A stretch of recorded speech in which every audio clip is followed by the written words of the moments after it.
Welcome, ladies and gentlemen, to the Visionary in AI series, a flagship initiative by CXO Digital Pass that explores the groundbreaking potential of artificial intelligence across industries. This series brings to you thought leaders and trailblazers who are leveraging AI to reshape industries, unlock growth opportunities, and transform how businesses operate. And in today's episode, we will focus on the insurance sector, where AI and big data are driving a seismic shift. From predictive underwriting and intelligent claims management to hyper-personalized customer experiences, AI is revolutionizing profitability and customer satisfaction. With the global AI in insurance market projected to grow from 4.5 billion in 2023 to a whopping $45 billion in 2032, it's clear that the transformation is just beginning. And in today's episode, we're delighted to have with us Frederik Bisbjerg. He is a visionary leader in digital insurance transformation, whose pioneering work has redefined traditional business models by strategically integrating AI and data. His extensive experience and insights will provide a compelling look into how insurers can navigate these dynamic landscapes and build resilient tech-driven futures. Thank you very much, Frederik, for joining us today. Yeah, no, the pleasure is all mine. As you know, whenever there is a chance that I can help insurers or the industry move a little ahead, this is really what I love doing. So thanks for having me. Brilliant. I'm totally excited to have this conversation with you. So let's dive right in. To start with, Frederik, you have an extensive background in transforming the insurance industry. How do you see AI and big data reshaping core insurance processes like underwriting, claims management, and customer engagement? So that's a good question. There's a couple of answers to that. Let me start with the more simple answer. The insurance industry, especially here in the Middle East, is at the moment focusing on using AI in quite simple use cases. For example, customer service chatbots or agents to help. What I think is interesting is that some of the more successful installations that we've seen and been part of is where, for example, you use the AI agents not only for customer service for the policyholders, but actually also for the customer service agents. And it's interesting because we've seen some tools, very simple to implement AI tools that helps the customer service agents, the humans, if you like, to help answer questions from policyholders much faster using these large language models. I guess you can say it's kind of augmenting their own capabilities. And that's a very simple and fast to implement use case. I can tell you such a solution, and hold on to this, such a solution is maybe $150 per month. So it's incredible, and it's very powerful when you start using these large language models to support your customer service agents. So that's one thing that we see take off quite a lot. And of course the focus on claims and claims decision support with AI tools is another very big area that we are seeing insurers getting into. If you allow me just to expand on your question just a little bit, one of the things that we really feel is that when we visit insurance companies, which I mean, I have the privilege of seeing the C-level of most insurance companies here in the Middle East. So I have a good grasp of what they're thinking and focusing on. What I feel is that you see the insurance executives, whenever they open the news media, whenever they read about anything, it's AI here and AI first and AI there. And I understand, because it's moving so fast that there's not one day where you don't see a new model or a new functionality coming out and being touted as, now this is the new, you have voice AI, and you have, I don't know what's coming, right? And as a CEO of an insurance company, I feel that they have a fear of missing out, the FOMO, but they don't know what they're missing out.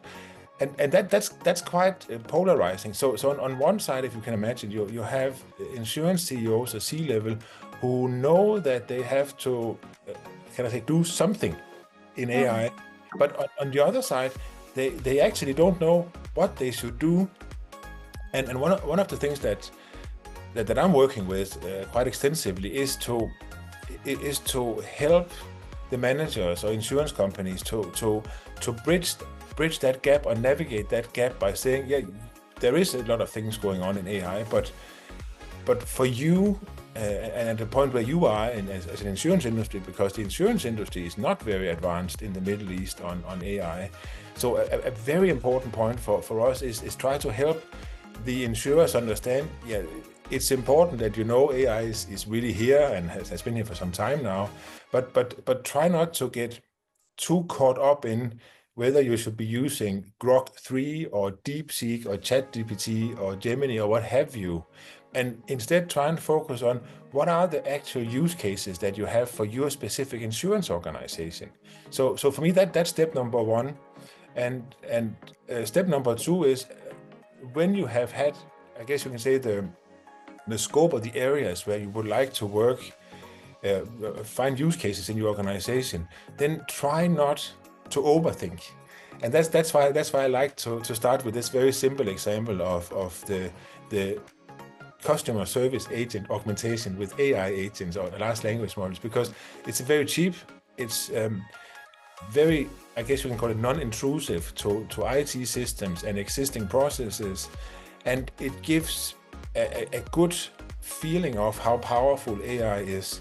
So I really want to help insurance executives understand that they don't have to get bogged into the details about what AI model and what is the newest, but instead understand how AI in general can assist the organization, and then start small scale. And when the organization and the CEOs, they get used to it or get a feeling of how it is working with AI, then they can gradually become more complex or advanced. Fantastic insights there, Frederik. I couldn't agree more. While agentic AI backed by the large language models is seeing widespread application in insurance across different sectors as well. But the other initiatives that organizations do take rarely go beyond the POC stage, and moving AI initiatives into production is a big challenge that organizations are grappling with today. So, brilliant set of insights there.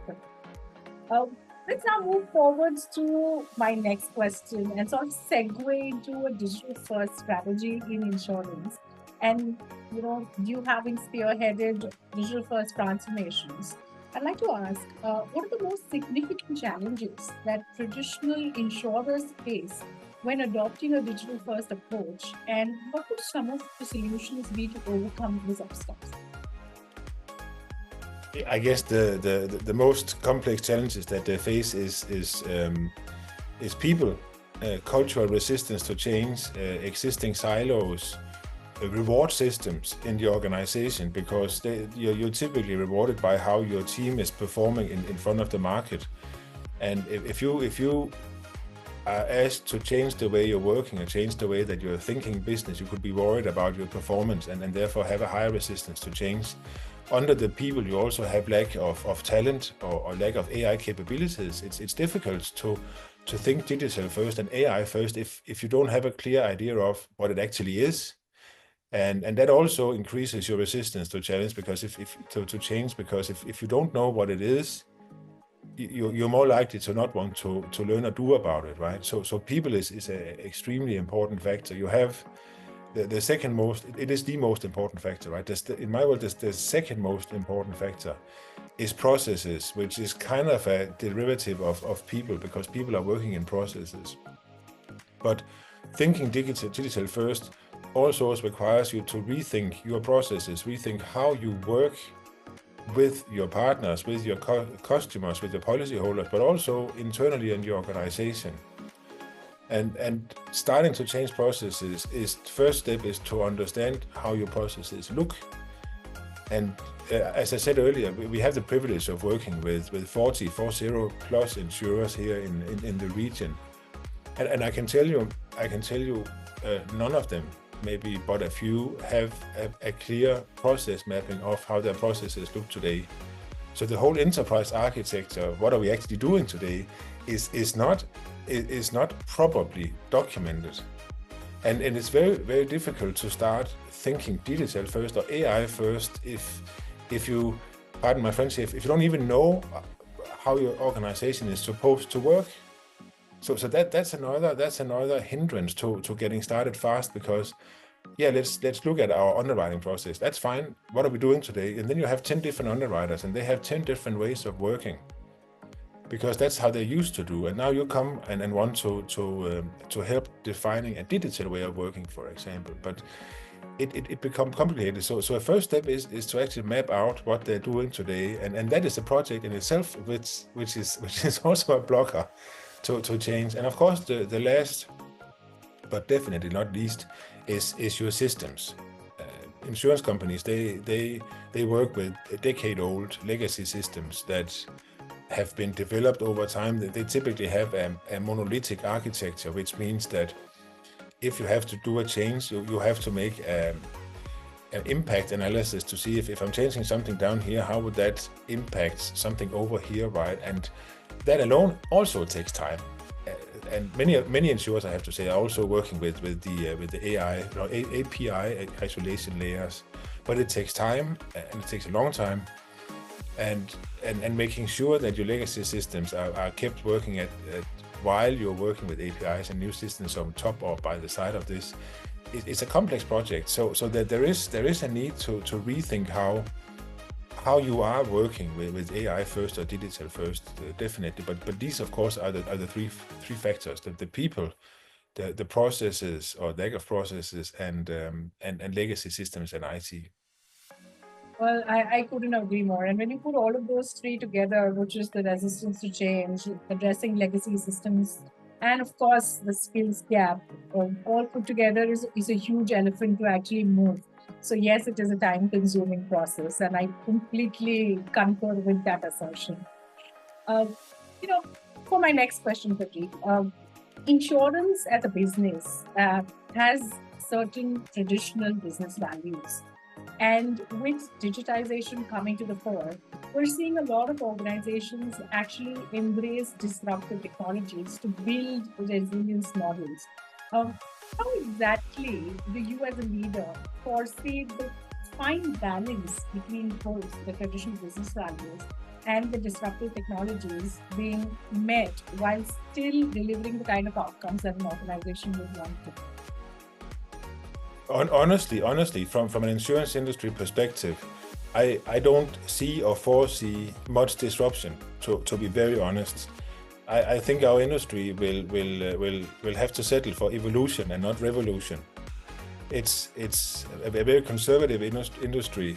It is, even though it lives by taking risk. The industry is very risk averse in itself, and if the few disruptive attempts I've seen is, and I'm part of at the moment, is when incumbent insurance companies, they decide they want to create a digital entity, and they are what's it called, realistic enough to see that if they want to create a digital entity, digital first entity, they probably have to do it as a standalone unit away from the mothership. So I'm part of creating innovation hubs, independent innovation hubs. I'm part of creating digital MGAs or digital fully fledged insurance companies. That could be one tool to disrupt, or at least move ahead with evolution a little faster than normal.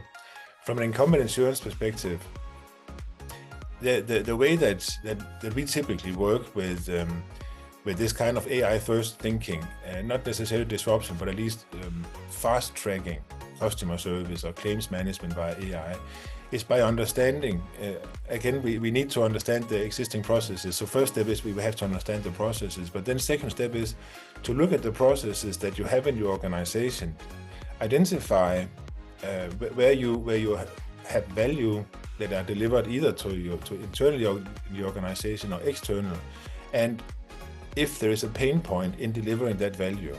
Because chances are that there is an AI agent or AI tool or AI automation solution that can handle that isolated pain point. And if you think a little smart in the way that you deploy or design AI agents across a process that you have defined, then it's possible to lift out these functionalities using AI, agentic AI, or whatever you want to call it. So the user, and that can be an internal user or a policyholder, a customer, gets a very, very advanced, fast experience, but without disrupting the processes that you have too much and without disrupting your legacy systems. So just to give you a quick example, from the first notification of loss in let's say motor insurance. If you have an accident in the Middle East, and then you have to, of course, tell the insurance company that you've had this accident. The first thing is, in order to do so, you need to submit a series of documents to the insurance company. Today, what happens is that you can submit these documents on the insurer's website via WhatsApp or email, and that's fine. The document submission then goes to the either motor claims team or the customer service team, which will read your email, look at the documents if it's from WhatsApp or the website, check if there's consistency in what you've submitted, check if there's any missing documents, and if there's missing documents or documents that are unreadable, then the customer service would have to go back to you and say, I still need to have your ID card or the damage assessment or whatever it can be.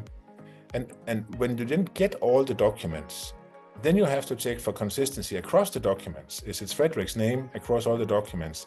Is it the same car in the documents? Is there consistency between what I say the accident is and what the police says? Is the claim covered under the policy that I have? Are there any indicators of fraud or other indicators that we should be aware of? And it is only when all this has been checked, you can start and intimate or open the claim. Now, this is actually it can be a quite lengthy process for the customer service operations or the motor claims operations. And to give you an example here, agentic AI can take this entire process and automate. So in this case, when I would submit the documents as the first notification of loss, the AI agent would receive them, and everything I just explained here would be taken step by step by step with this AI agent that will engage in the dialogue with me, that will read the documents, come back to me if I haven't submitted them all, come back to me if it's the wrong documents, come back to me if there's inconsistency between the police report and the vehicle registration card that I submitted, all these things. And when all the documents are okay, the agentic AI, and I'm using the word agentic because this is several agents working together, orchestrated by one mother agent, if you like. And at the end, then you have another agent who checks the validity against the policy, the validity against these checks, fraud checks, for example, and other indicators that we have to be aware of. And when all this is checked, the AI agent, will then pack all the documents together nicely in an email and send to the motor claims team or whoever has to open the claim. So what you can see here is that we haven't touched any processes and we haven't touched any systems. The only thing that we've changed is that instead of these documents is sent initially to a human team for handling, it's sent to an AI agent for handling.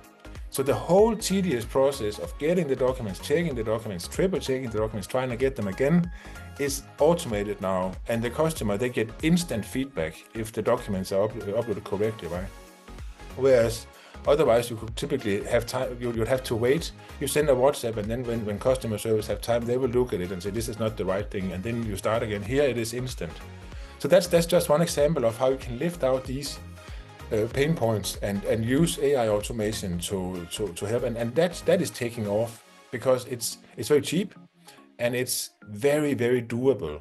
Even if your systems don't allow anything, an agent can run in the cloud in the country where you have to comply with data laws, of course, but and you only have to redirect the initial email from your team to the agent. Everything else is the same. So that's a good example, I think. And that's quite fantastic, right? Because you're still maintaining your processes, like you said, splicing it with an agent on top, and automating all the mundane or the repetitive tasks that a human would have to do.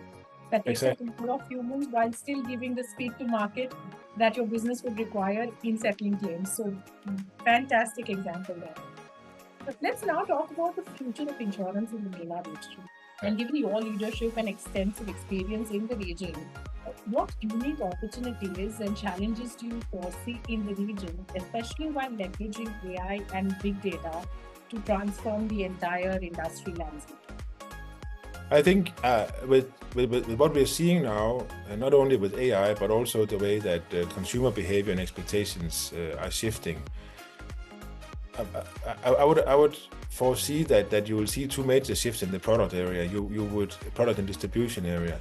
I feel that insurance products would, to a much higher degree, be distributed as embedded insurance products.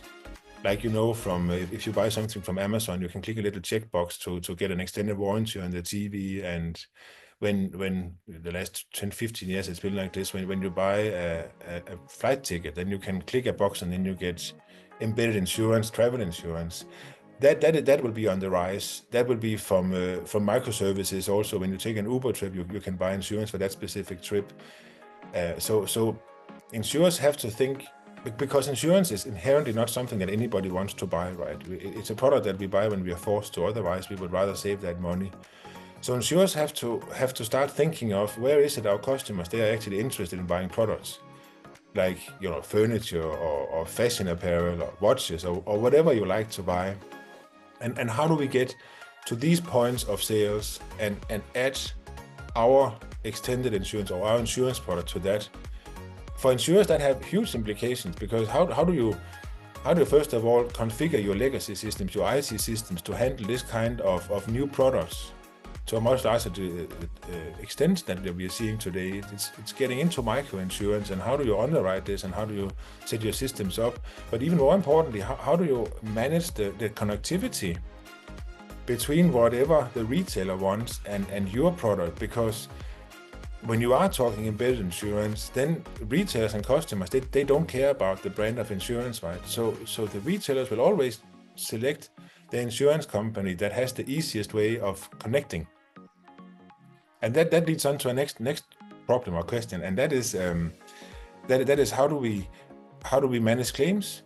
If I buy something from a retailer and I get an insurance certificate from there, would I go to them for a claim because this is my thinking, or would I go to the insurance industry, insurance company? Let's imagine I bought something from Apple or Amazon. You know how simple it is to buy anything on their side.